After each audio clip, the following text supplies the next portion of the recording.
My family deceived me into missing my own vacation, which I paid for.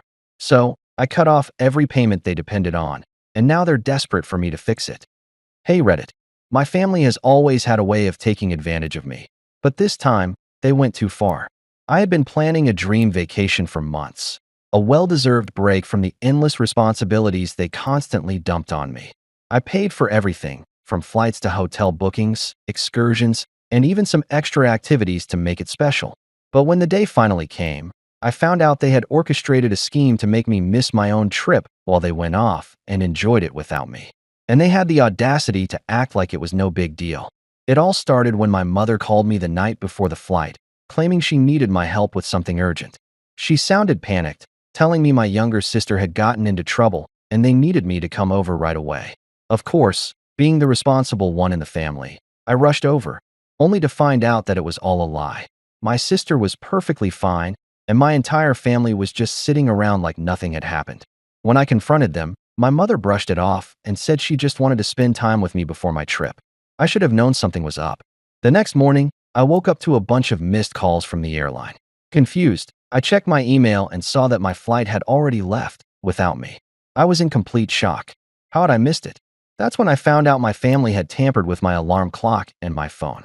They had set my alarm to go off hours later than it should have, and my phone had mysteriously been switched to silent mode. By the time I realized what had happened, it was too late. I was furious. I immediately called my family, demanding to know what they had done, and that's when the truth came out. They had taken my place on the trip. Apparently, while I was asleep, my brother and sister had gone to the airport and checked in using my ticket, which I had purchased with my own money.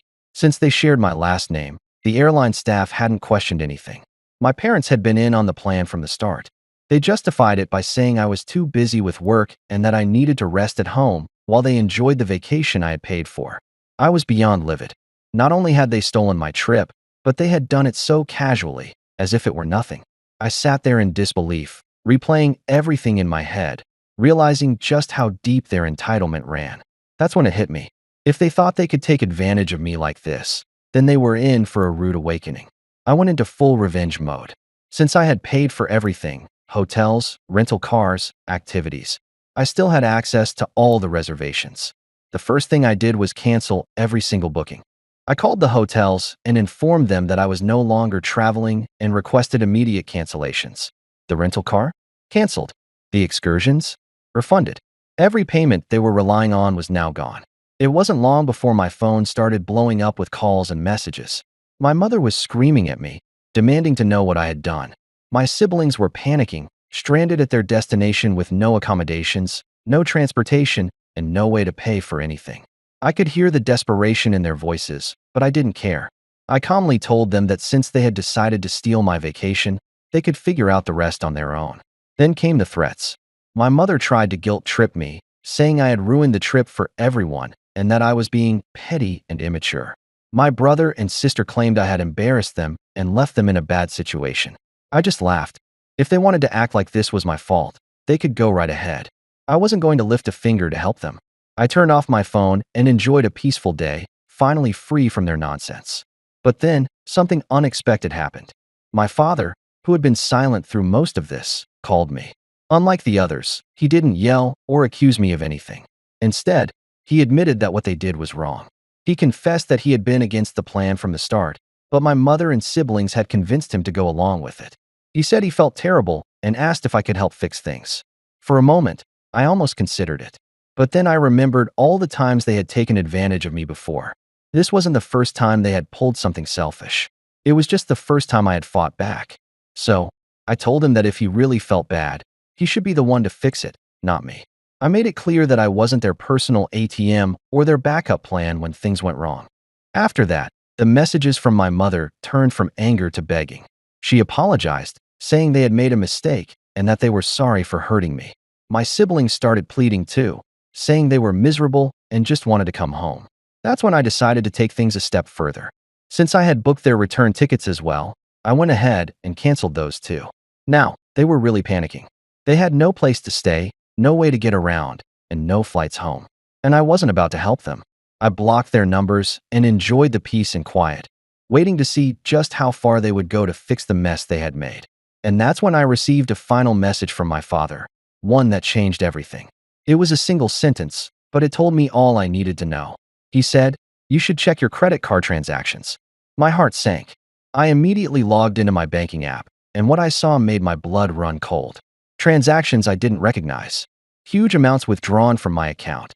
My family hadn't just stolen my vacation, they had also been using my card to fund their expenses. They had gone behind my back and drained my money, assuming I wouldn't notice. And that's when I realized this wasn't just about a stolen vacation anymore. This was theft. This was betrayal on a whole other level. I clenched my jaw, my anger reaching an entirely new level. If they thought I had gone too far before, they had no idea what was coming next. Because now, I wasn't just going to leave them stranded. I was going to make sure they regretted every single choice they had made. And that's exactly what I did. I stared at my bank transactions, feeling my blood boil. This wasn't just about them stealing my vacation anymore. This was outright theft. They had drained my money, making purchases in a foreign country using my card, thinking I wouldn't notice. It was a level of betrayal I hadn't even considered possible. If they thought I had gone too far before by canceling the bookings, they had no idea what was coming next. I wasted no time. The first thing I did was call my bank and report the unauthorized transactions. I explained that my card had been used without my permission while I was home, and the representative was incredibly understanding. Within minutes, they had frozen my card, flagged the transactions as fraudulent, and started the process of reversing the charges. But I didn't stop there. Since my card was linked to their hotel and car rental security deposits, those were now voided as well. That meant any incidentals or extra charges they had racked up would now be their responsibility to cover, out of their own pockets. Next, I called the airline. Since I had originally booked the return flights, I made it clear that I needed to ensure my stolen card wasn't being used for any additional charges. I also confirmed that all flights associated with my booking had been canceled. The representative mentioned that my family had already tried to reinstate their tickets, but were denied because the funds had been reversed. That meant they were officially stranded with no way home.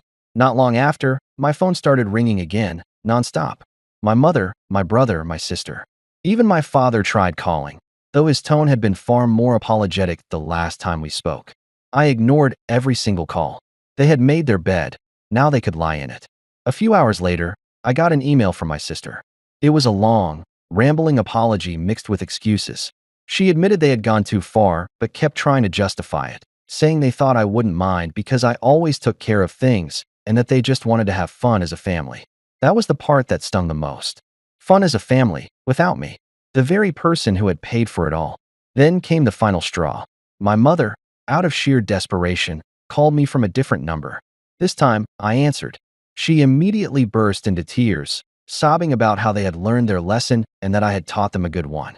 She begged me to help them, saying they were out of money. The hotel had kicked them out, and they had nowhere to go. My siblings were apparently sitting at the airport, hoping to get standby tickets. But since their names were flagged due to the canceled booking, they weren't being prioritized. I let her cry. I let her beg. And when she was done, I calmly told her the truth. "You didn't just steal my vacation, Mom. You stole my money. You committed fraud. Do you even understand what that means?" She stammered, trying to backtrack. I could practically hear the gears turning in her head, trying to find a way to manipulate the situation. But I wasn't playing along this time. I told her I had already reported the transactions as fraudulent, that the bank was investigating, that every cent they had stolen was being reversed, and that meant any unpaid balances they had left behind would be their problem. She started panicking then, realizing what that meant. If the hotel hadn't been fully paid, they'd be on the hook for it.